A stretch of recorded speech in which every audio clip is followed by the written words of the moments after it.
માંડવી તાલુકાના ઉમરસાડી ગામે આજે વહેલી સવારે દીપડા દ્વારા શ્વાનનો શિકાર કર્યો હોવાની ઘટના સામે આવી છે.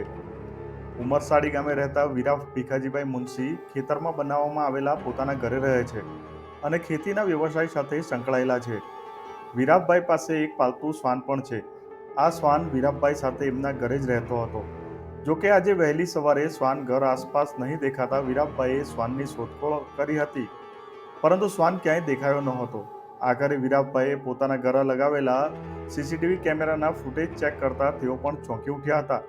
સીસીટીવી કેમેરાના ફૂટેજમાં એક દીપડો આજે વહેલી સવારે આશરે 4:30 વાગ્યાના સમયે એમના ઘર સુધી પહોંચી ગયો હતો અને ઓટલા પર સૂતેલા પાલતુ શ્વાનનો શિકાર કરી નાખ્યો હતો. આમ તો આ વિસ્તારમાં દીપડા દેખાવા એક સામાન્ય બાબત છે, પરંતુ ઘર સુધી પહોંચેલા દીપડાને કારણે ચોંકી ઉઠેલા વીરાભાઈએ દીપડા દ્વારા કરવામાં આવેલા શ્વાનના શિકારની ઘટનાની જાણ હાલ તો માંડવી વન વિભાગને કરી છે.